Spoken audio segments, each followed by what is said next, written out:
Good evening and welcome to another episode of the Bench Jeweler. Tonight we'll be looking at a customer's clock and troubleshooting how to clean and oil it properly. So stay tuned.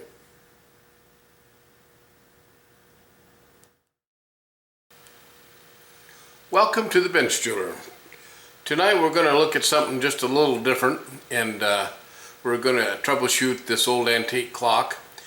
This clock was a customer's clock. He did buy our oil and tried to oil it and clean it, and he couldn't get it to run. And we worked with him for 2 or 3 or 4 days, somewhere in there, and he sent pictures of it, and we looked at the pictures and tried to figure out what was going on with it, because it just would not run. He'd put it up on the wall and it would run for 2 or 3 minutes and it would quit. So we're going to take a look at tonight at his clock. I asked him to go ahead and just ship it to us, and the reason we did that is because we want these clock oils to be successful in the hands of our customers. When you spend the money to buy the oil and then your clock doesn't work afterwards, it's very frustrating. Believe me, I know. I have a CNC machine and I can't get it to run after the software blew out.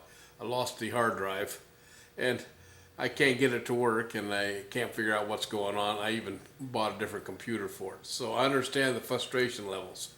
So tonight we're going to try and fix some of those problems by troubleshooting this clock, and hopefully you guys can pick up a lot of clues as to what's going on with your clock.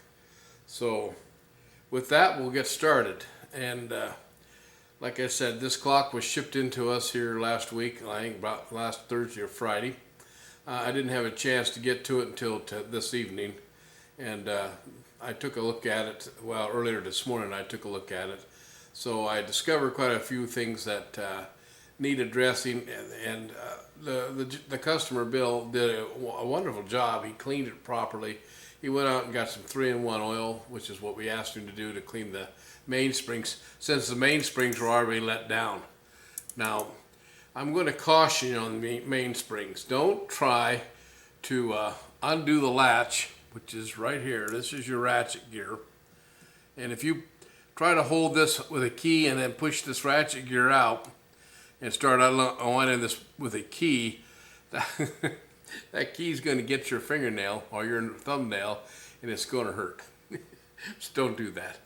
If you're really intent on learning how to clean the mantle clocks or wall clocks like this one, and you want to clean the mainsprings, which I do recommend that they be as clean as possible, because the dirt and stuff that builds up in the coils will slow it down and cause problems eventually.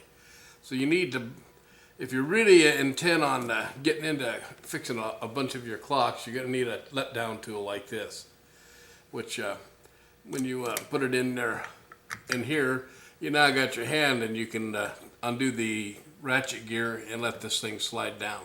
So it's just a word of caution. If you don't have a let down key, don't try and undo your springs, other than maybe let it wind clear down, and when it winds clear down, then you could clean these. But you're looking at 8 to 10 days for a lot of clocks. So with that said, I'm just cautioning you, be careful with these mainsprings. Now, he did have this let down. I'm not going to ask him how he did that, because I'm scared that he did it the hard way. So, and I have many times seen that key fly off the deal here, and the spring flies out and nails your finger on the way out, so, or your thumb. Usually gets the thumb. So be careful, please. Okay, now enough of that. So this clock came in, and this is how you see it, is how it came in. Now, Bill packed this thing up. It took me a half an hour to unpack it. He did a nice job packing it and shipping it to us. And once again, the reason I'm doing this is so that you can make the oil kits that you buy from us work properly. Now, once again here, let's caution you that not always will that do the trick. Most of the time, I'm going to say about 75 to 80% of the time, it will work. If you clean it properly, as our videos show, and you oil it properly, and you set the beat and stuff on the clock, and we're going to get into the beat, it's going to run just fine. So we'll start now with the situation at hand. First of all, when I got this unpacked, and I had time to take a look at it, the first thing I saw was a couple problems. The first problem is that I went to start winding this, and you notice right here, let's see if we can turn this around. All right, this is your ratchet click that holds the gear in position as you wind it. So this little ratchet device right here has to be on this little spring here. And on this particular one, I started to wind this, and woo, this first thing happened is this come out like that, and I'm holding the key while my letdown, and I'm thinking, there shouldn't be any power on that. But what happened is the spring, when it was shipped to me, is off its slot. There's a little slot right in the middle of that ratchet gear, or your ratchet click, and that has to be on. So when you clean these clocks, be sure that you don't bump this and get it out of position. It will get you, and it will hurt. So now we got that on, that we're safe to wind this now. It gets away from me. So that was the first problem that I saw that wasn't right. Now, he put it up on the wall after he oiled it, and he told me he just could not get it to work. So the next thing I told him is that sometimes they're out of beat. So the tick-tock of the clock has got to go tick-tock, tick-tock, tick-tock. And a lot of times if the crutch, which is this little fella here, as you can see it, and boy, this one's really a snaky one. I think somebody's been into this years ago somewhere. Who knows where this clock came from originally. But I don't think that's the way that was actually supposed to be. But we're not going to mess with it. But I told him to go ahead and try and adjust the tick-tock. And how you do that is on this, let's see if we can get a better picture of that. I'm going to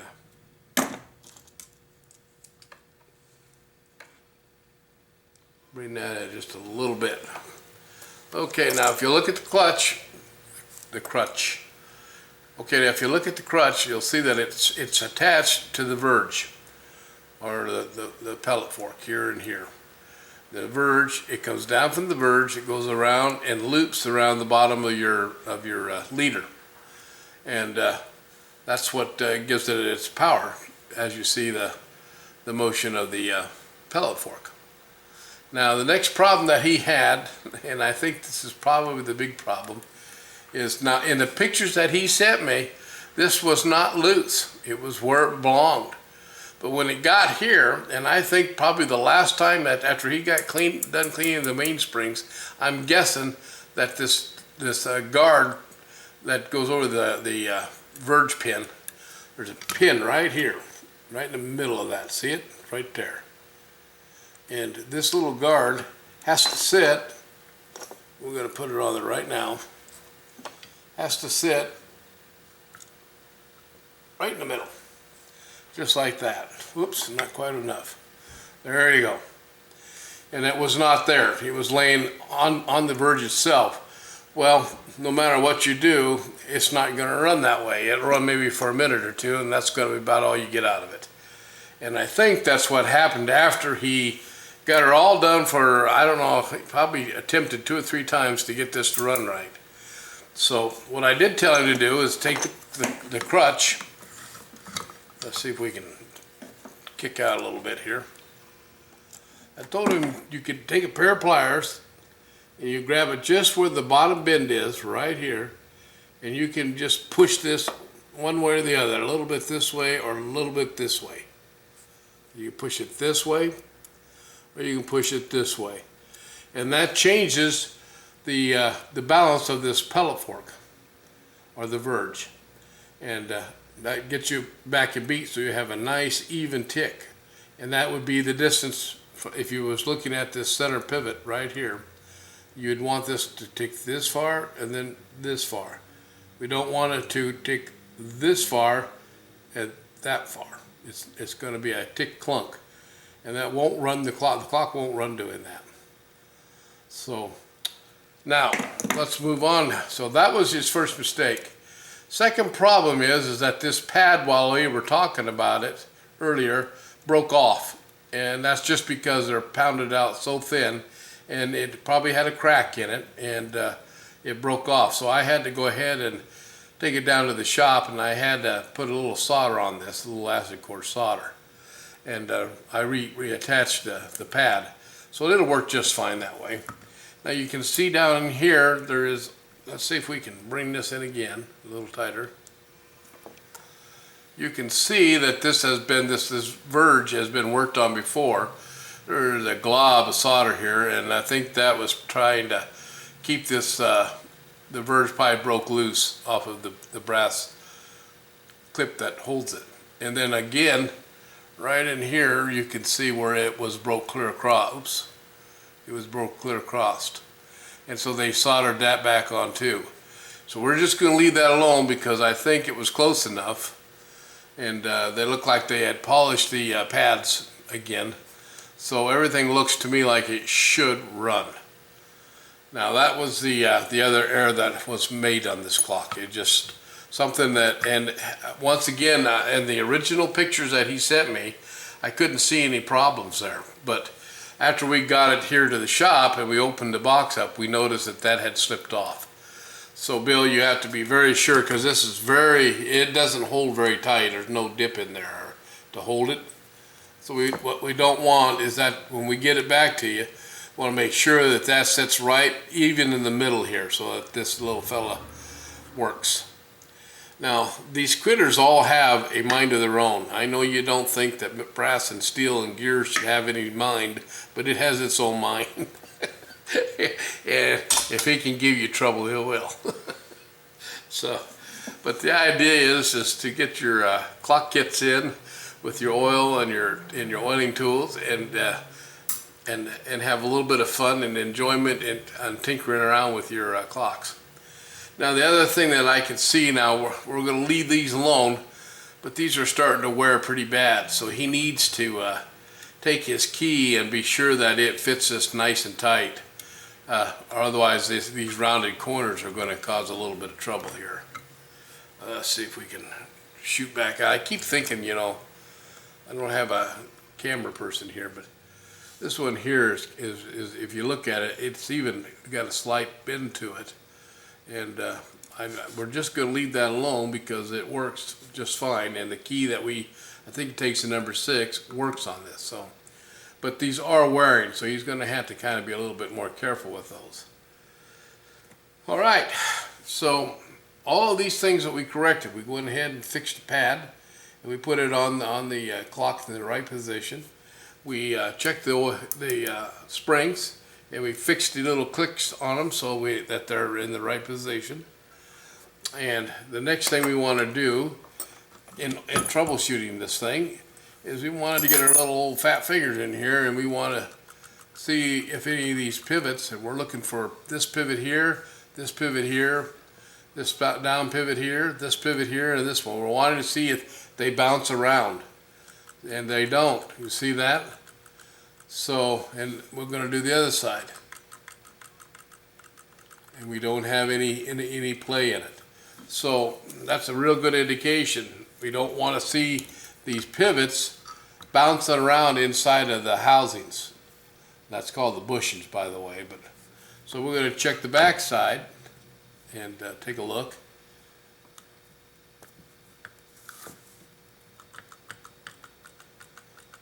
You see, we're watching for this one. I get my fingers in the way, and I'm sorry.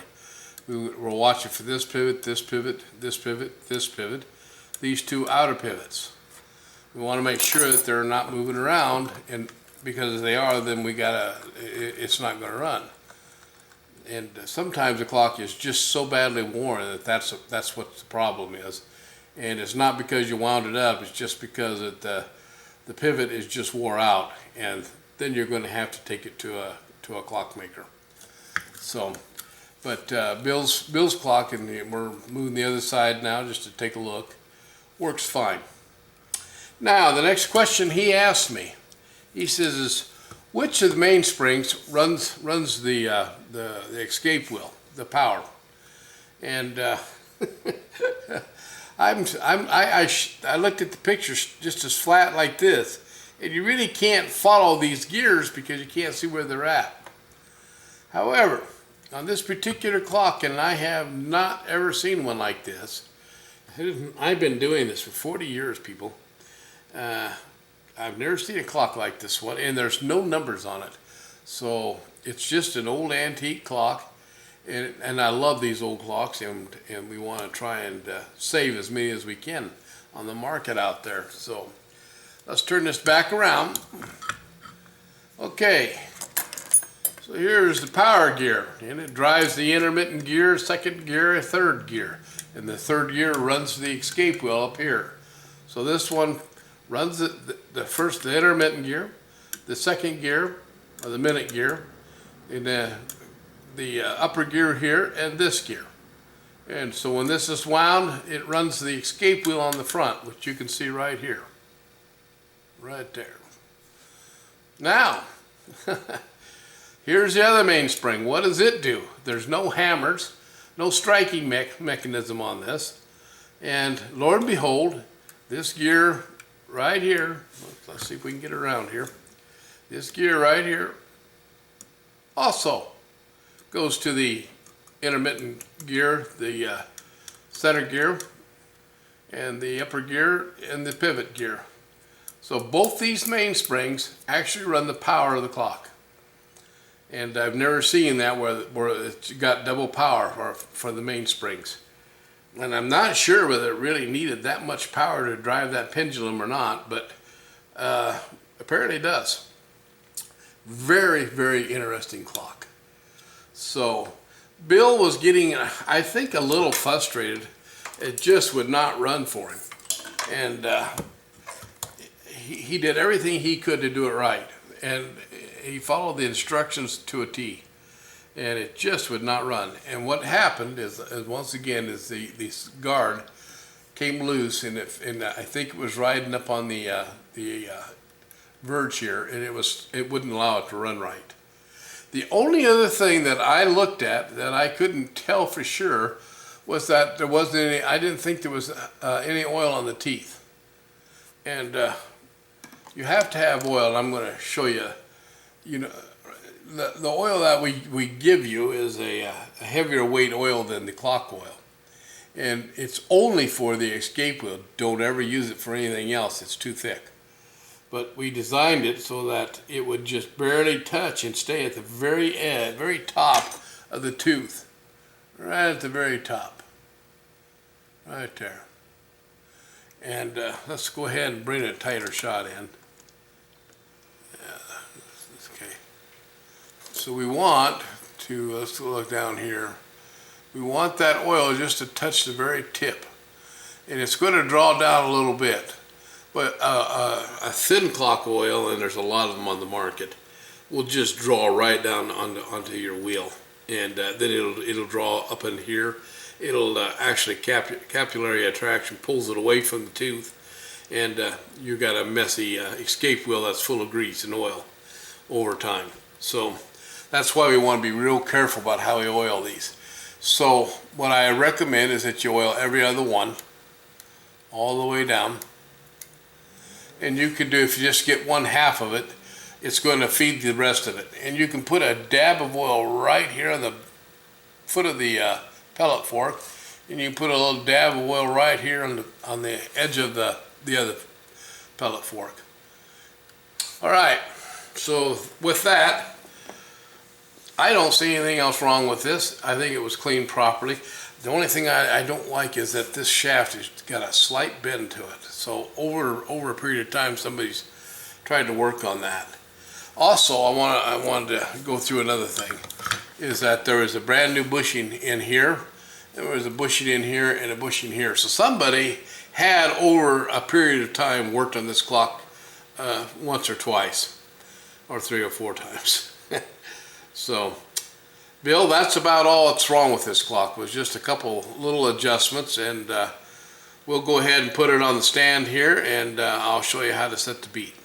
That was what I was trying to work with you on earlier in the Texas, and now you're going to get a chance to see how that does it.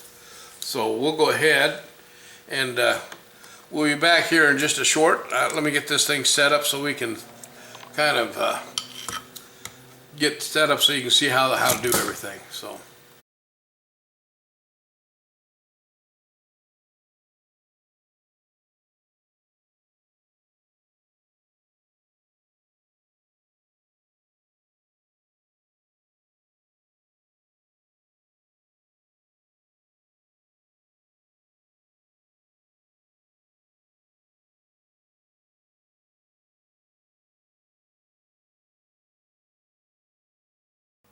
Okay, now we have to start somewhere, and the closest place that I could find that was level is either the two pieces down here. You can put your level here, and you can hang this on your wall, or you can come up here and make sure that this is level. So when that's level, then you can start adjusting the beat of the clock. And the beat is done using the crutch, going down to the clock. Now the loop that it goes around on the leader, there's a little loop around here, you can see that. That has to, your clock has to be level on the wall so that it's not banging against the back side of the crutch or the front side of the crutch. Won't run either way like that. It has to sit right in the middle of that loop. You can open that loop a little bit, and that gives you a little bit bigger bite on your teeth, but then you might run the risk of the pellet forks not clearing the teeth. So that's kind of a half a dozen of the other, and you have to kind of fiddle with them a little bit. But what we want to do is we want to start it, and I've got a speaker up here so we can kind of hear the tick.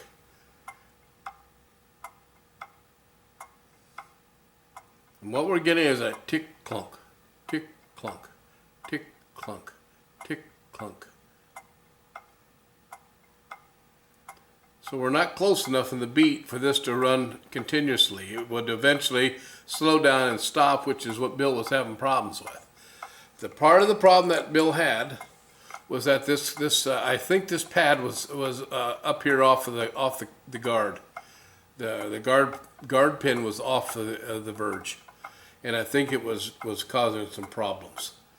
Now it may have not been, but it's the only thing I could find that was really a problem with the clock when it got here to the shop.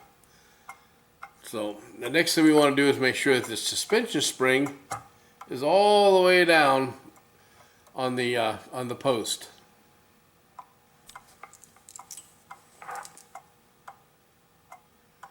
And we're still off a little bit. So here's what I'm going to do. I'm going to just take my little fat finger, and we're going to go one way or the other. So I'm going to go this way, and I'm just going to bend it a little bit there. See if that helped. Didn't seem like it did, so I'm going to go the other way. We're just going to bend it a little bit. All right, now that was a little better. We're going to have to adjust this beat. It's just not quite right, and as it slows down, it becomes more prominent that it's going to be off beat.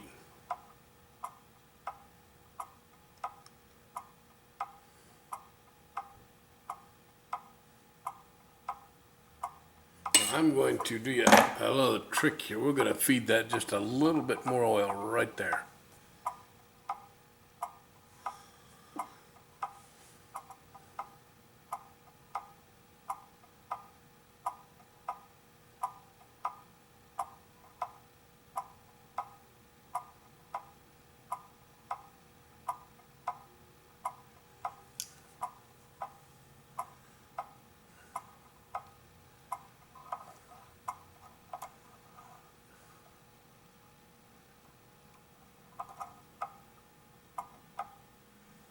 Hear that? Tick clunk, tick clunk. clunk. Okay, what's happened is it's out of beat and I pushed it the wrong way. So we're going to give it a little push.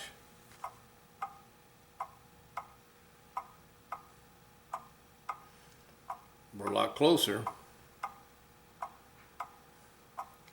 And we're going to have to watch where this is here. Now I'm going to go ahead and turn it this way.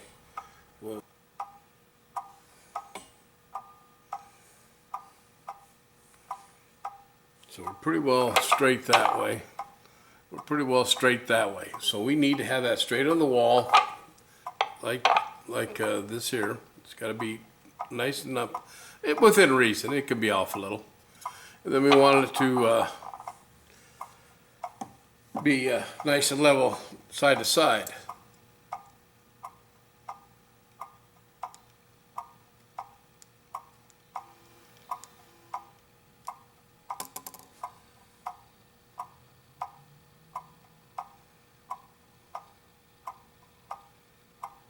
See how nice and even that is now?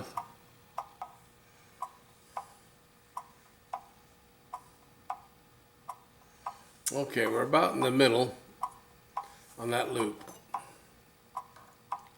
From here to the back, we're right in the middle. The leader's right about in the middle. So we don't want to mess with that. And we're still off just a little bit on the beat.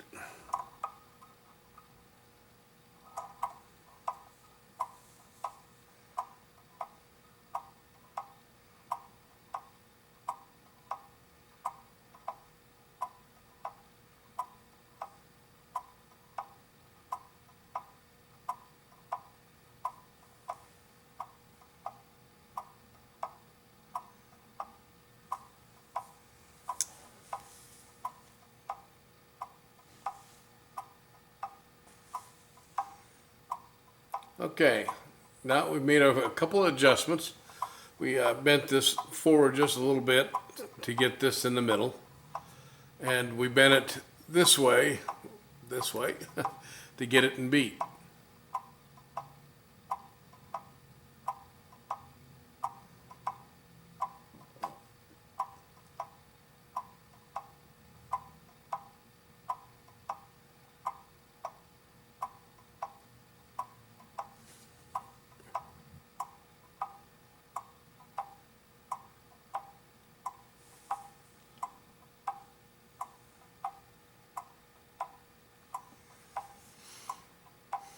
Okay, I think that will cause the clock to run now for a few years.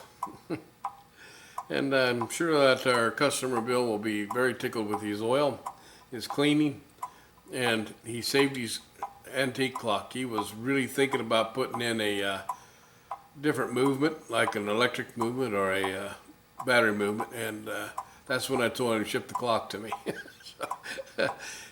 I just hate to see these old clocks be set on the sideline. So now, could this do a lot? Could a guy do a little more work on this? We could, but it's not necessary. This clock will run probably for years, and sit on his wall, and hopefully it'll run without trouble. So. Okay. With that, I think we'll go ahead and let this run for a couple days. It seems to be running just fine. I don't think there's any other problems with it other than needed a little oil, a little help here and there, and a little adjusting on the beat regulator.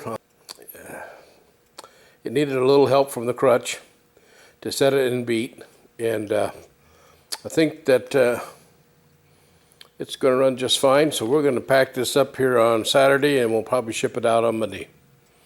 So this is another old antique clock saved by the bench jeweler. So thanks for watching, and we'll see you the next time.